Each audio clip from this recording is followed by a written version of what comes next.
Welcome to a new episode of my podcast, Trends, Innovation and Business Model. Today we are talking about organizational development in our uncertain, fast, changing, complex world. My guest is John Knotts, who is a personal and professional business coach and consultant with over 25 years of experience in military, non-profit, commercial business. John has an extensive background in strategy, change, process leadership, management, human capital, innovation, and training. He believes strongly in a holistic and non-nonsense approach to establishing operational excellence. Welcome, John. Hey, thank you very much. Appreciate you inviting me out.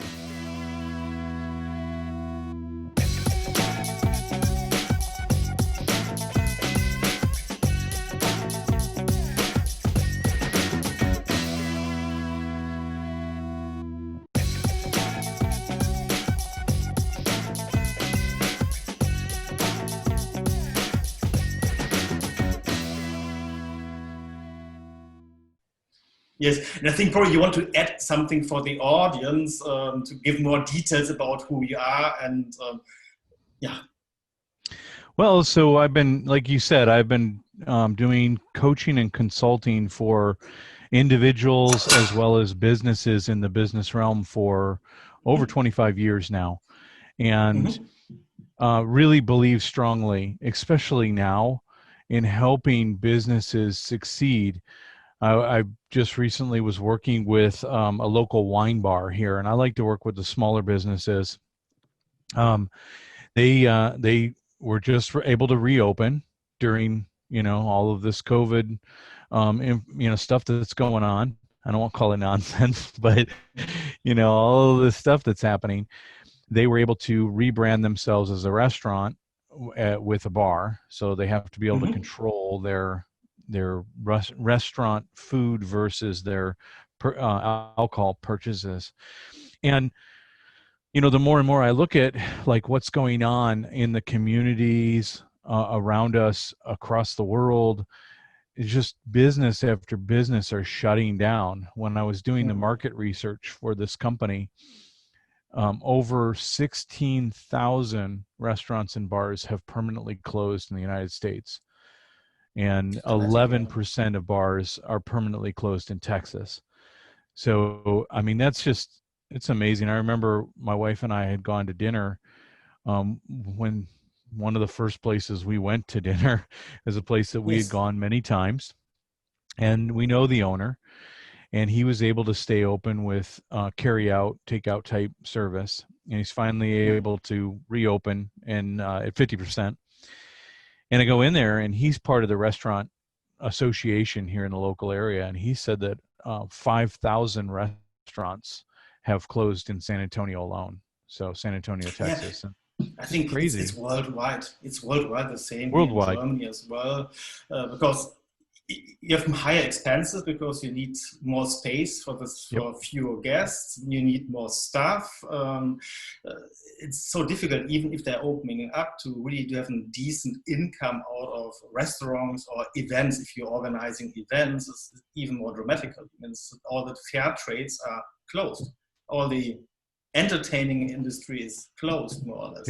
And it's very tough for especially the self-employed, the solo entrepreneurs in art, in entertainment, and as well in bars, restaurants. I agree completely. And well, even in my work even in my work as a coach and consultant, I'm dealing with businesses that don't have a very high cash flow, and they're really worried about what's going to happen. They don't see truly an end in sight in this. So, when I come along and I'm like, hey, I can help you, they're like, yeah, but I can't afford you. So, I mean, it's affecting a lot, and it's just ripple effects are just going to continue for probably the next year or 2 years. Yeah, and really that brings me to my first question, more or less. Looking at not only former times of this, you have always this cause-effect relationships. But in this complex world, even COVID is kind of an accelerator of change, if you like. But in this complex world where lots of uncertainty, you don't know this cause relationship, there has to be lots to be changed in terms of business models on the one hand side, the way people are thinking. And when I saw it and I read a little bit in your book, you touched especially this area of volatile, uncertain, complex, ambiguous times, this VUCA, because you have a military background, and you probably can tell a bit about this, how you would approach this uncertain times as a leader, but as well as a company. Yeah. So, well, it's interesting. So I actually lived in Germany when they transitioned to the euro. Mm-hmm. And if you remember back then, the common thing was to just straight line the Deutschmark to the euro, which was actually not the same value. But when they did that, what happened was the cost of vegetables, the standard produce, doubled. Yeah. And where is standard produce used? Restaurants. So restaurants doubled. So, and suddenly the economy, you watch what's happening, everything started to change. When all of this, so I had sat down with a CEO for a local theater chain here. Mm-hmm. Called Santikos Theater. I think they have 9 theaters here. Not very big, but he's the CEO, and he's also the mayor of one of the local cities around San Antonio, Texas. Mm-hmm. And we're sitting there talking about the most important things that he sees in business. And the number one thing is risk management, which I tend to agree with him. But when we're talking about it, he makes this comment, and this is in January of this year. He makes this comment, mm-hmm. Who would have thought about the impact of coronavirus on a theater? And I'm like, yeah, who would have thought of that? I had no idea what he was talking about because I hadn't heard anything about this coronavirus or its impact on theaters, which had obviously in China had been a big impact. So immediately when I went out into the parking lot, I got in my car and I opened up my cell phone and I, coronavirus, what the heck is that? And I saw what was happening, and I saw that just at that time, we started getting our first cases in the United States. And I started looking at what was happening in other countries, what was happening in China, and the fact that it was spreading. And immediately I went back and I was working with another CEO and I said, we need to start planning. And he's like, what are you talking about? And I explained to him what's going on. And I said, here's the ripple effects that this is going to cause. And I knew, like, we were planning on going to a conference in like a month, about a month out. I said, that conference isn't going to happen. And because people are going to be worried being in a closed space like that, flights are going to get canceled. People aren't going to want to fly. And, you start cutting these things and the effects on other things in the world, it's just going to ripple. And a lot of people, they don't think about that. They just kind of respond to the disaster. So my wife and I, we own a horse farm, and there are things that can happen out here in South Texas that can really impact operations. And we sat down our first year and we built a risk management plan. Now in there, we identified all of the things that potentially could happen. We talked about it, and then we prioritized them. We scored them on an impact, the impact of the event versus the likelihood of the event, standard risk management stuff. And then we laid out and said, okay, these are the most important, which is to us, somebody getting hurt. So somebody gets hurt. What are we going to do? How are we going to respond to that? And how do we make sure that that doesn't happen? So safety is paramount here around the equipment as well as around the horses. And then the other things that are important here for us are fire. So fire, when it gets dry out here, fires can rage. Yeah. And the other thing is twice a year, we get a lot of rain and we get some significant flash flooding. And we sit right on a dry creek bed called Cibolo Creek, and we actually own the bridge. that goes above the creek, but it's pretty much through the creek. And when it rains really bad, that turns into a huge raging lake. I mean, it's a river, but it's massive, and it will lock down everything here. So based on all of this, we recognized, and the other thing we have is occasionally we get a freeze, and when you have pipes running everywhere, pipes will burst and causes problems. So we sat down and we wrote checklists for every one of these major incidents that happen throughout the year. They don't happen often, but they're going to happen.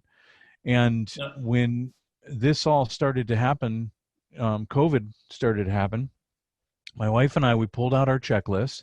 We didn't have a checklist for, pandemic. Why would I even put that? Who would, there's a few people that would probably have put that on their risk management, but not us. Bill Gates warned 10 years ago already. Yeah, he did. He talked about it. Make sure. Yeah. And it's not like we didn't know this could happen. There was a lot of intel. There were reports that talked about this, that it was definitely a potential. And I think that any business today should be looking at not necessarily pandemic, but what happens if my business is completely shut down? So, I mean, the same thing could be as it burns to the ground. There's a fire in the middle of the night and my business burns to the ground. What am I going to do? How am I going to operate? Where are my people going to work? It would have been the same situation. So the reason why people struggle so much with this is because they didn't plan for anything. We took those two checklists that we have, and we ran each one of those checklists and looked at what is it that we need to be concerned about, and we created a new checklist. And I mean, we got a little bit on our what ifing a little bit crazy, because I was like, well, there's potentially going to be a run on gas because it had happened earlier in the year. So we went and we filled up all of our gas cans. We got some extra gas cans. We made sure all the vehicles had fuel, because without fuel, we're kind of in trouble. And then I also was worried about the potential of a run on banks, and, that maybe the economy is people are going to get scared and they're going to pull money out, and especially businesses. So we pulled a bunch of cash out, just in case. Because we have, in the business, we have a lot of cash. So we pulled that out so that we had it. It's not doing anything for us, but at least we're protecting it. That didn't happen. Neither one of those situations happened, but it didn't hurt us to do it. We needed the fuel anyways. We're going to use it. And, it's not like I was spending the money or losing the money. I just pulled it out, put it in our safe. So, but these plus for cash with zero interest, you don't get interest on it. Anyway. Yeah. It's pretty much business operating cash anyways, but these are the kind of things that a business, they need to establish and prepare for the eventualities. And now, I've worked with several companies now that they're looking at, okay, what happens for the next business shutdown? How am I going to be prepared for that? What's the money that I have to have set aside? That's the number one problem for people, is that we don't have enough money set in reserve for an emergency. Yeah, if you talk to, if you read any of Dave Ramsey's books, his number one thing is establish $1,000 as a safety net. And then once you pay off your bills, then invest and have 3 to 6 months. And I've talked to people who say you should have 24 months of, savings built up that you can survive on based off of your budget. It's the same thing for business. I agree completely. Means you have to think the unbelievable sometimes. Yeah, you have this known knowns, you have this known unknowns. Yeah, which is more or less kind of much complicated, but you have this unknown unknowns. And in planning, you have to think about this unknown unknowns. How do you deal with them, at least from behavioral point of view? And exactly. There you have a different approach to this unknown unknowns.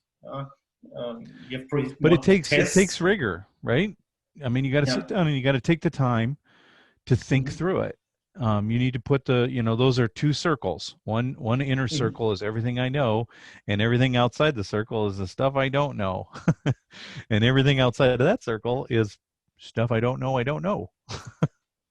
Exactly, and therefore this agility is a buzzword, I guess. Yeah, but in the sense, it's a correct mindset because if you know military, you have partisan, you don't know the enemy, you don't know the situation of tomorrow. What you can do is you can like going through a dark wood where you can't see. You can go one step further, test it whether you hit a tree or you can go further, and then it's Yep. kind of a test probe, learn from it and respond to the situation. And it's a different mindset than have a long road out plan for 20 years. And after half a year, you have to realize the plan doesn't work anymore. And then you have Right. to replan. And I think that's the basics of agile. That means you have to different mindsets how to deal with uncertainty. And you wrote a Absolutely. book, this or even two books, sorry, but with this myopia, I like the title as well, kind of to get this short-sighted view away in terms of organization. What you can Absolutely. tell about a little about this book. Yeah. So it's overcoming organizational myopia, breaking through Mhm. siloed organizations. Business silos Mhm. are like everywhere I go. I work with business owners, I work with business leaders that are constantly reorganizing and breaking down the silo. We got to break down the silo. We got to reorganize. We got to, Mhm. basically what I call it is move the deck chairs on the Titanic, because Yes. they're not solving the problem. They're just moving the problems around. And Yeah, yeah. what it does is it disrupts operations. If you think about when you go into work for a new company, how long does it take for you to get up to speed with that company, to feel like you belong to the team, that you understand their policies and their procedures, the way they do things, the way they operate? It's Tuckman's stages of forming, storming, norming, and performing. It's the same thing happens. And when you go into an organization as a leader and you say, I don't like the way things are working, so I'm going to change it, I'm going to just move everybody around, you piss off people with power. So Yes, they're going true. to, yeah, Yeah. I mean, it's this change Yeah. management, right? You're going to piss Yeah. them off, and they're going to say, that's never going to happen to me again. So I'm going to build my walls bigger, stronger, thicker. And then all of the people that have been moved, they're all struggling to figure out this new boss, to figure out these new people Mhm. they got to work with, new procedures. So your productivity tanks. And then 6 months later, everything that was wrong is back. And the next thing you know, the leader's like, I need to reorganize everything. I need to move people around. And I've worked with some of the bigger corporations, and they're constantly reorganizing. But what I Yeah. discovered is that silos actually aren't bad. And this is like, people will look at me like, what do you just, I just grew a horn out of my head or something. But the silo is something that you actually want. You created it on purpose. So as you build your business and you're doing everything, you're a solopreneur and you're Mhm. doing it all. You even have silos, by the way, but they're technology Everybody. silos. Mhm. But you're building your company, and you start to hire some employees that work for you, and the next thing you know, you need human resources. So maybe you go to a PEO and you contract it, or maybe you hire somebody to handle your, maybe part-time or full-time, but to handle your human resource needs, hiring, firing, education, whatever it is. You've just created a silo, because Yes. human resources does not have the same focus as you, the owner. You'd like them to, but they're focused on taking care of employees and making sure that the business meets all of the legal requirements for hiring and firing and all that kind of stuff. That meets all of the Department of Personnel Mhm. requirements for managing Mhm. people. So they're responding to a totally different customer than you. And as you do this, you build these silos like, oh, I need to have finance. I need to get a controller or a CFO. This Silo. functional silos, yeah. Exactly. No, but Those are. I agree completely, because in my business life when I was still in a bank, but as well afterwards as a strategy consultant, I see that the point is, because coming really from former times, you really optimized resources you need. I think the machine was expensive, the people working were cheap, and then you do very good to get this machine operating 24 hours, 7 days a week. Means you optimize it for this resources. But if you work with knowledge workers, you need kind of different approaches. You would probably more optimize for flow to create value. Yeah? It means the value in a typical production area is to create a product by machinery, automated. That's sure. Then you need silos. You need an accounting. You need, but if you have to work constantly on new projects like consulting companies, you work more for flow, then even probably have too much people on board just to make sure that you get in very short time a result. Because if you look at the product process, probably it's only a couple of minutes produced, but there's lots of waiting time in between. But in the end, the product is quite cheap. Yeah, and with knowledge work, it's quite opposite. You need more quick results, but then you need experts from different layers. And you have to bunch them together in a call it with like with Spotify, call it a squad or a tribe, whatever. Then you find a common purpose and do it together. A financial, a lawyer, medicine, everybody. You know? Well, and I agree completely what you saw. You know? The silos. That is the way to break through the silos, and that's the problem. Is that it starts with what's the strategic direction of the company. So it's interesting because you've got all the all those fish on the back of your wall there that are swimming in one direction, but often you go into a company and the fish are all over the place. They're going in every direction that each leader wants. When you can get all of those people to move in the same direction, that is a silo buster right there. That breaks down, because now the myopic part of it is that we don't think beyond what's in front of our face. We're in the Army, they use the term, I can't see beyond the knife fight. So because they don't see the long view of things, they don't see the strategy. When you can get people to understand the big picture, this is where we're going, this is what we're doing, and I'm going to keep hammering that into your head. As a leader, my job is to continually remind you of these things. But then we're going to do these things that are associated with it, and they're tied back. So when you talk about agile, I mean, every agile effort leans back to some kind of product, and to vision, products, to objective. Yeah, exactly. And those products all work together towards the business strategy. They're not working by themselves, and when they do, then that's what happens, is myopia forms in. So that's the first thing, is strategy. But you don't have to reorganize. Maybe that's necessary because you're not organized properly. But that's a decision that you have to make based off of, form meets function type thing. But you can work around that by being cross-pollinated and matrixing and bringing people together in teams. But even when you do that, what you're doing is you're bringing in all these different silos to work together on projects and efforts. And that's what the book is all about.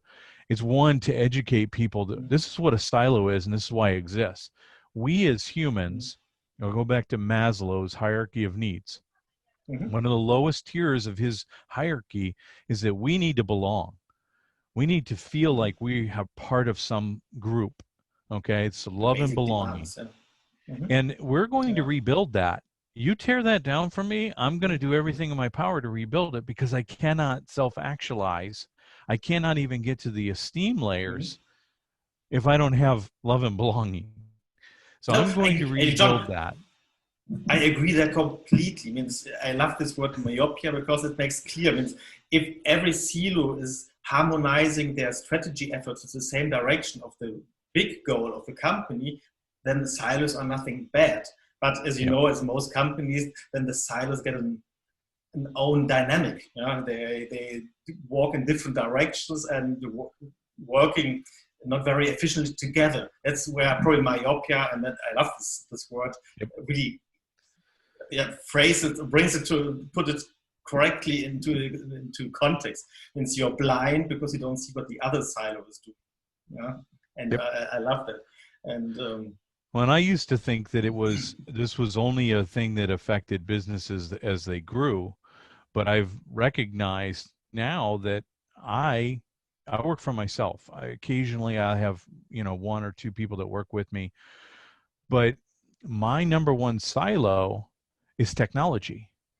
So I have to deal with, I've got multiple web pages, I got all kinds of social media platforms and business pages, and I've got email addresses coming out my butt, and it just, all of this technology and all these things are separate, and I have to maintain every one of those. So things like, you invest in something like HubSpot, and you look at that and you go, okay, here's something I want to bring together all my social media, and I break through that silo. Having a way, with Microsoft Office and Outlook to be able to bring in all of my email addresses into one email server. So I'm responding and I'm reading everything on one system. It's stuff like that I didn't even realize that a single person would have to deal with, but there's silos everywhere. No, this silos are as well horrible because you need this. If you look at companies, you have this technology. I call it tools, methods, and as well systems, if you like. Yep. You have people. You have the organization, how people are working together, and you have to bring all those things together. It means you can put it in a functional way. You have an IT. Or a technical function, you have a people function, you have a product function. But as a solo entrepreneur like you have to do everything. And then you need a tool which is really like social media. I can't look into LinkedIn, Facebook, or whatever exists. I need a kind of a Hootsuite to get the one view to see everything on one page. Otherwise, you waste too much time. And right. You have to break up the silos, but you still need a tool to have a look instantly in all the silos at the same time. That's exactly. Yep. You can call it a management cockpit. That's another word for that. Yeah, absolutely. Yeah, John, if you're looking at, especially for you have seen so much different companies, you work on your own, you're coming from military, the leader's style. How has that changed in the last years? Has it changed at all? I think what's happening right now is that there's a great awakening happening. There hasn't been any changes so much, but I talked to a lot of people, and how leaders respond to what's going on right now. So, whenever we are forced into some kind of a crisis situation, we revert to an opposite of our normal patterns. It's the way that we really are. And if people aren't really all that good and they just kind of play good when they're at the office, then they have really shown their true colors in this environment. So the things that I'm concerned about, and I wrote about this in my book, Business 2020, The World After COVID-19. Business leaders, what they're doing is they're going into their offices, they're closing their doors, they're not telling people anything, their transparency is gone, and everybody's scared. So the problem is that everybody is just, they're keeping their heads down and they're hoping that they aren't the next person that gets let go. But the concern is that these companies are going to lose employees when the dust settles, because they remember how the lack of loyalty from the company to employees, and the lack of transparency and communication and honesty and all of the things, even compassion. And if they're not treated well, then they're going to leave. They're going to find other jobs. And I know people now that work for companies that have leaders that have gone bad, and they're looking for other opportunities right now. I worked with yeah, I think I see that as well. You have this really, I call it this old leader style, who's really trying to give orders and say, do this, do that way, but they have no vision, they have no idea, because in a complex world, they can't know what is next. You don't know more than your team, and those leaders will derail, to be honest. Right. Leaders who can really use the power of their team, acknowledge the power of their team, the knowledge of it. You have only your team. You don't get other people. And do the best, even the Corona, because you can wait there and waiting that Corona stops, or you can change your business somehow to make it operating. And yes. Those leaders, they will survive. Yeah, it's I think the biggest thing is, so businesses have to survive. And when business leaders, specifically the owner, president, CEO of the company, when they're very upfront and honest with their employees and they tell them what's going on, and they're like, here's what's happening with our cash flow, because cash is king. Yeah. And they tell them the truth up front, and they say, if this continues, then we're going to have to lay some people off. And I'm just letting you know that we're looking for ways, and I'm willing to hear your ideas to be able to stem this, to innovate, to pivot, whatever word you want to change, your business model, so that you can make money in this environment. Because there are people that are making lots of money just because of what they do. But they're learning. They're learning quickly.